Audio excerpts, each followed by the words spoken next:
আজ আমি আপনাদের সাথে শেয়ার করছি দারুণ মুখরোচক মুচমুচে ময়দা আর ফুলকপির একটি চমৎকার নাস্তা রেসিপি, যেটা বানানো খুবই সহজ আর খেতে অনেক বেশি মজা। বাড়িতে এই রেসিপিটি একবার হলেও বানিয়ে দেখতে পারেন, খেতে কিন্তু খুবই ভালো হয়। নমস্কার, আমি জ্যোতি বিশ্বাস আবারও স্বাগত জানাচ্ছি আরও একটি নতুন রেসিপি দেখার জন্য। আশা করছি সবাই অনেক ভালো আছেন। দারুণ স্বাদের ফুলকপি আর ময়দার এই নাস্তাটি ভালো লাগলে প্লিজ পুরো ভিডিওটি দেখুন। তো কথা না বাড়িয়ে চলুন রেসিপিটি শুরু করা যাক। নাস্তাটি বানানোর জন্য প্রথমে একটা মিক্সিং বোলের মধ্যে আমি নিয়ে নিচ্ছি 1.5 কাপ ময়দা। আমি যে মেজারমেন্ট কাপের 1 কাপ ময়দা নিয়েছিলাম তার হাফ কাপও এখানে নিয়ে নিচ্ছি, অর্থাৎ মোট 1.5 কাপ ময়দা নিয়ে নিচ্ছি। তার মধ্যে দিয়ে দিচ্ছি লবণ স্বাদ মতো, আর দিয়ে দিচ্ছি 2 চামচ তেল। আমি এখানে সয়াবিন তেল দিয়ে দিয়েছি, আপনারা চাইলে মেল্টেড বাটারও ব্যবহার করতে পারেন। তারপর ময়দার সাথে তেলটাকে খুব ভালো করে মিশিয়ে নিতে হবে, অর্থাৎ ময়ান মাখিয়ে নিতে হবে। 5 থেকে 7 মিনিট সময় নিয়ে ময়দার সাথে খুব ভালো করে তেলটা মেখে নিতে হবে। আর মাখতে মাখতে যখন এই পর্যায়ে হাতের মধ্যে ময়দাটা মুঠ হয়ে যাবে, তখন বুঝতে হবে যে ময়দার ময়ানটা হয়ে গেছে। সেই পর্যায়ে অল্প পরিমাণে জল দিয়ে একটা ডো তৈরি করে নিতে হবে। আর জলের পরিমাণটা একেবারে কখনোই বেশি দেওয়া যাবে না, এতে করে ডোটা পারফেক্ট হয় না। জলটা বারে বারে দিয়ে একটা পারফেক্ট ডো তৈরি করে নিতে হবে। আর এখানকার ডোটা হবে সাধারণত লুচি, পুরি বা পরোটার মতো যেরকম ডো হয়, ঠিক সেই রকমই একটা ডো এখানে তৈরি করে নিতে হবে। তো এই পর্যায়ে আমি অল্প জল দিয়ে ডোটা মেখে নিয়েছি। আর দেখে বুঝতেই পারছেন ডোটা কিন্তু খুব বেশি টাইটও না, আবার খুব বেশি যে নরম সেটাও নয়। ডোটা আমার মাখা হয়ে গেছে। এই পর্যায়ে হাতের তালুতে সামান্য একটু তেল দিয়ে ডোয়ের ওপরে লাগিয়ে রাখছি, এতে করে ডোয়ের ওপরটা ড্রাই হয়ে যাবে না। তারপর ঢাকা দিয়ে আমি ডোটা সাইডে সরিয়ে রাখছি। আর তারপরেই আমি ডোয়ের ভিতরের পুরটা রেডি করে নিচ্ছি। পুরটা রেডি করে নেওয়ার জন্য প্রথমে একটা কড়াইয়ের মধ্যে দিয়ে দিচ্ছি 1 চামচ তেল।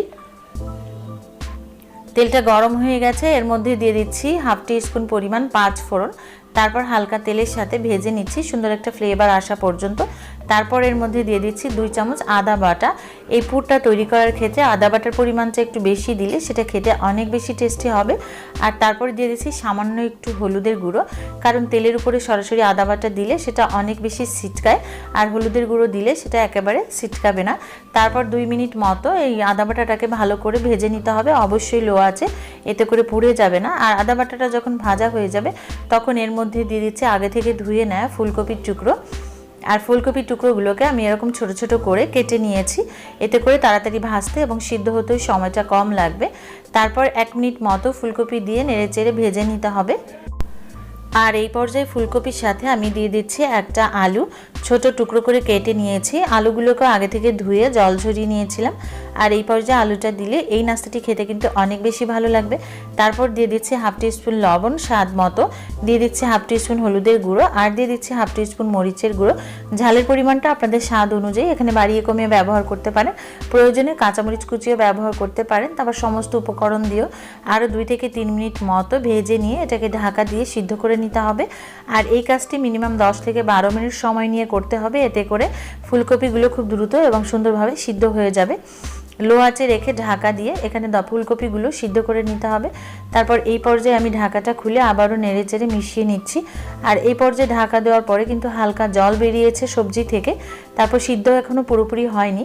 তো এই পর্যায়ে আমি এর সাথে অ্যাড করছি হাফ টিস্পুন পরিমাণ গরম মশলার গুঁড়ো, এতে করে এই নাস্তাটি খেতেও কিন্তু অনেক বেশি টেস্টি হয়। তবে এখানে আলাদা করে বিশেষ কোনো মশলা ব্যবহার করা হয়নি, এই সাধারণ মশলা দিয়েই এই নাস্তাটি খেতে অনেক বেশি ভালো লাগে। গরম মশলা দিয়ে আবারও নেড়েচেড়ে মিনিট 2-1 মতো ঢাকা দিয়ে রেখে দিতে হবে, এতে করে আলু আর ফুলকপিটা একদম পুরোপুরি সিদ্ধ হয়ে যাবে।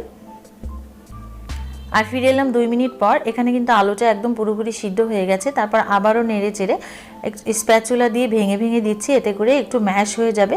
আর পুর হিসেবে এটা কিন্তু তখন একদম রেডি হয়ে যাবে। তো এই পর্যায়ে টেস্টের জন্য আমি দিয়ে দিচ্ছি কিছুটা ধনেপাতা কুচি। আপনারা চাইলে ধনেপাতা কুচিটা অ্যাভয়েড করতে পারেন, তবে এই পর্যায়ে আপনারা চাইলে টেস্টের জন্য কাঁচামরিচ কুচিও অ্যাড করতে পারেন, সেক্ষেত্রেও কিন্তু একটু ঝাল ঝাল খেতে লাগবে আর খেতে অনেক বেশি ভালো হবে।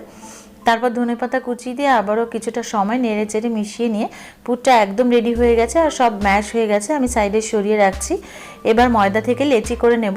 ময়দাটা প্রথমে ভালো করে একটু মেখে নিয়ে তারপর এগুলোকে বড় বড় লেচি করে কেটে নিতে হবে। আর এই পর্যায়ে আমি একটু বড় সাইজের করে লেচি কেটে নিয়েছি, অর্থাৎ পরোটার মতো যেরকম লেচি হয়, তবে আপনারা চাইলে এর সাইজটা ছোট কিংবা বড় করেও করে নিতে পারেন। তারপর আমি একটা লেচিকে বল করে নিয়েছি। তারপর এটাকে একটা চাকির উপরে কিছুটা ময়দা ছড়িয়ে দিয়ে একটা ছোট লুচির আকারে বেলে নেব। আর এই লুচিটা খুব বেশি পাতলা হবে না, একটু ভারী টাইপের হবে, যেহেতু এটার মধ্যে পুর দেওয়া হবে। আর এই পর্যায়ে আমি বেলে নিয়েছি। আর তারপরে সাইডের অংশগুলোতে একটু জল লাগিয়ে দিচ্ছি, যাতে করে মুখটা খুব ভালোভাবে লেগে যায়। আর মাঝখানে দিয়ে দিচ্ছি কিছুটা পুর। যে পুরটা আগে থেকে করে নিয়েছিলাম সেটাকে হালকা একটু ঠান্ডা করে এখানে ব্যবহার করতে হবে। আমি এখানে 2 চামচ পরিমাণ পুর দিয়ে দিচ্ছি। তারপর সাইডের অংশগুলোকে ধরে এভাবে মুখটা বন্ধ করে দিতে হবে। তবে আপনারা আপনাদের মতো করে যে কোনো পদ্ধতিতেই মুখটা বন্ধ করে দিতে পারেন। তো আমি যে পদ্ধতিতে করেছিলাম সেই পদ্ধতিটি আমি আপনাদেরকে শেয়ার করছি। এভাবে মুখটা বন্ধ করে দিয়ে ওপর থেকে এরকম একটা প্যাচ দিয়ে ভালো করে মুখটা লাগিয়ে দিয়ে ওপরের বাড়তি অংশটাকে খুলে বাদ দিয়ে দিতে হবে। এতে করে কিন্তু দেখতেও সুন্দর লাগবে। আর তারপর হাত দিয়ে হালকা একটু চেপে নিতে হবে। আমি আরও একটি পদ্ধতি দেখিয়ে দিচ্ছি, অন্য পদ্ধতি। এই পদ্ধতিতেও আপনারা এই নাস্তাটি বানিয়ে নিতে পারবেন। এই পদ্ধতিতে প্রথমে একটা হাতের মধ্যে ময়দার বল নিয়ে নিতে হবে। তারপর সামান্য একটু ময়দা দিয়ে আঙ্গুলের সাহায্যে চেপে চেপে একটা বাটি আকারে তৈরি করে নিতে হবে। অর্থাৎ পুলি পিঠা যেভাবে করে বাটির মতো করে, সেই বাটির মতো করে তৈরি করে তার মাঝখানে পুরটা দিয়ে দিতে হবে। তারপর সাইডে আঙ্গুল দিয়ে একটু জল লাগিয়ে নিতে হবে। এতে করে এই মুখটা ভাজার সময় খুলে যাবে না, মুখটা খুব ভালোভাবে লাগবে। তারপর দুই পাশ একসাথে করে মুখটাকে খুব ভালো করে লাগিয়ে দিতে হবে। তারপর এক্সট্রা যে উপরের অংশটা থাকে সেই অংশটাকে ছিঁড়ে ফেলে দিলে একদম পারফেক্টভাবে নাস্তাটি তৈরি হয়ে যাবে। আর আমার আজকের এই দারুণ স্বাদের এই নাস্তাটি দুইটি পদ্ধতিতে আমি আপনাদেরকে বানিয়ে দেখিয়েছি। আপনাদের যে পদ্ধতিটিতে সুবিধা হয় সেই পদ্ধতিতে আপনারা এই নাস্তাটি বানিয়ে নিতে পারেন। আর পরবর্তী পদ্ধতিতেও কিন্তু একদম রেডি হয়ে গেছে, হাত দিয়ে চেপে নিলে। আর তারপর এগুলোকে তেলে ভেজে নিতে হবে।